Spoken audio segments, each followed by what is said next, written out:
Merci à vous de nous rejoindre toujours depuis Cannes en direct pour le World AI Cannes Festival avec les EA Talk by Côte d'Azur France, TERRE en partenariat avec la Maison de l'intelligence artificielle et le Conseil départemental des Alpes-Maritimes. Alors deux nouveaux invités pour parler de la réglementation de l'IA, où en est-on et comment s'y préparer. Et pour en parler en anglais, ce sera en compagnie de Antoine Mouquet qui est officier technique de l'ETSI. Bonjour Antoine. Bonjour Benjamin. On dit l'ETSI, paraît-il. De quoi s'agit-il ? Alors l'ETSI, c'est en français l'organisme européen de normalisation des télécoms. On est l'un des trois instituts en Europe reconnus par la Commission européenne pour développer des normes en Europe. Et nous sommes également avec Damien Fontanes, qui est le secrétaire général du ClusterIA. Bonjour Damien. Bonjour Benjamin. Quel est votre rôle ? Faut mettre le micro vraiment proche de votre bouche. Quel est votre rôle au ClusterIA ? Le rôle du ClusterIA, c'est de représenter et de porter la parole de toutes les startups, PME et grands groupes qui sont soit pure players de l'IA, soit qui ont une forte composante de développement d'intelligence artificielle dans leurs organisations. Damien, Antoine, je vous laisse pendant 15 minutes échanger sur ce sujet, donc, et le tout in English. Yes, thanks. Thank you. Thanks, Benjamin. So, hello, Antoine. Let's go straight because we have a lot to talk about this upcoming regulation and these challenges. So, I will be a bit straight. So, can you tell us a bit more about what is the new regulation is coming, the AI Act, and what is the timeline, and how many time does it rest for the organization to get ready for it? Hello Damien. So the European Commission published in April 2021 the first AI draft. This first AI draft defined three levels of risk. First of all, what they call an acceptable risk. For instance, you will find AI system that will manipulate human behavior. You will find AI system that attribute social scoring to people. So, for instance, if you help or donate to help people, you will get positive points. If you do something bad, let's say, you drive above the speed limit, you will get negative points. And if then you want to get a loan, you will need a minimal of points. So this is not acceptable. Another level of risk is minimal or very limited risk. Here we can talk about chatbots, deepfakes. So for this kind of systems, you will need just some transparency. And finally, the purpose, or one of the main purpose of the AI Act is high-risk systems. In this category, you may find many different kind of systems. I will not mention all of them, but a few examples. Only, for instance, AI system for employment, AI system for safety components of products. For instance, an AI system that will be a robot-assisted surgery, and finally, I can also mention AI system in critical infrastructures. So, for instance, transport that could put the life of citizens in danger. And the timeline. I what forgot. about the timeline? Yes, I almost forgot it. The timeline. So it was the first AI draft was published almost 2 years ago. We were expecting the European Parliament and Council to adopt it during the first quarter of this year. It's likely that it will happen later this year. Once the European Parliament adopts, the European Parliament and Council adopt the AI Act, we will have a transition period so that AI developer will have some time to comply with the regulation. Okay, thanks, Antoine. And then, so coming back about the timeline, does that mean that the organization has to rush on this regulation, and does they have to take a bit time, because we know that the text is moving? So, what's your advice and the advice of your organization regarding that? Let's say a moving text. Okay. So first of all, there are different actors that are discussing and contributing to the AI Act. So there is what they call a trilogue between the European Commission, the European Parliament, and the European Council. Once the European Parliament agrees with the text, they plan to vote, I think, end of March 2023. After that, we will have discussion between the member states, the European Council, the European Commission. There are still many, or at least several aspects that they are still under discussion. For instance, recently I've read that AI developer may have to carry out fundamental right impact assessments on the solution. So now regarding whether they have to rush or not, I would recommend that they do not wait until the AI Act is adopted to start working on that.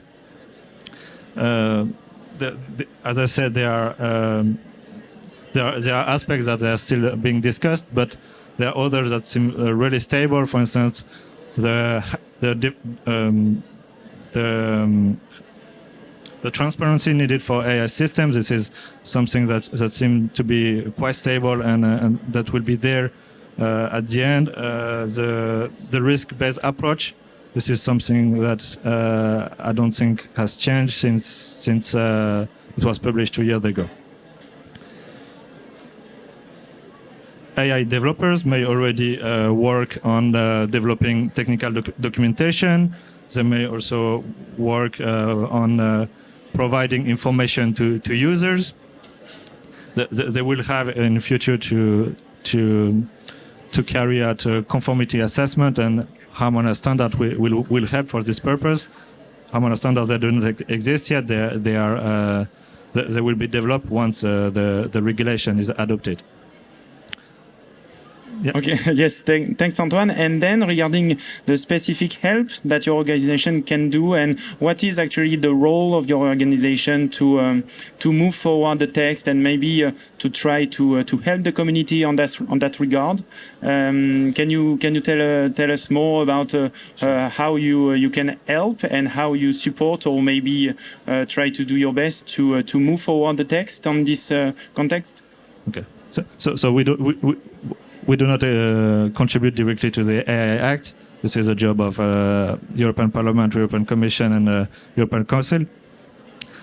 However, so ETSI is the European Telecommunication Standards Institute in English this time, and we are one of the 3 European standards organizations in Europe recognized by the European Commission to develop standards in Europe. In ETSI, SMEs, labs, governments, regulators, and so on, they directly contribute to our standards. For instance, if you want to find out what we are doing in ETSI, we have published recently a white paper on our activities in artificial intelligence. So we also published an Enjoy magazine. This is our internal magazine that we will find on our website in July last year. In Europe, we have 2 other ESOs, so European Standards Organization, CEN and CENELEC. For contributing to CEN CENELEC, it's a bit different. You have to be part of a national standard bodies. In France, for instance, it's AFNOR. Once the AI regulation will be is adopted, the European Commission will request ESOs to develop harmonized standards. Thanks, Antoine. And yes, coming back a bit more, you are right to insist on the difference of regulation and standardization. So coming back to your organization now, can you give us more details on what your organization is doing on specific standardization of AI? Can you give us more detail on that? Sure, I can. So we ETSI we are working on different areas: 5G, cybersecurity, radio, and so on. And we have most of our technical groups. They're working on verticals. So, for instance, electronic health, network function virtualization, accessibility, and so on. In 2019, we created a group on securing AI. This group produced many group reports, and one of them, for instance, is focusing on how to ensure that the data you provide to your AI system is reliable, is not hacked or things like that. Because this is something really critical. How do you train with what kind of data do you train your AI system? And now they're working on how to test AI systems. This is also something, let's say, challenging, because at ETSI we are used to test radio or smartphone or things like that. This is something that we're used to. AI systems. This is something quite new. And let's say we have several ways to create new work. It can come from the regulation. So the European Commission requests ETSI to develop standards in a particular field. It can also come from the industry. The industry say, "Oh, we would like to launch a new product on the market, but there is no standard available." And when you have standard, it's easier for them to put on the market and to make a declaration of conformity and say, "I use this standard. My product comply with this standard." So it's easier for them. So you mentioned technical groups before. Can you give us details on how these technical groups are composed? What initiative can structure some technical groups, and what are then the steps, I guess, to get new standards coming from these technical groups? Sure. For having a new technical group, usually it comes from our members. There is some specific needs, and they say we would like to work. In this case, it was on securing AI. It was 4 years ago, so it was way before we saw any AI regulation, draft AI regulation.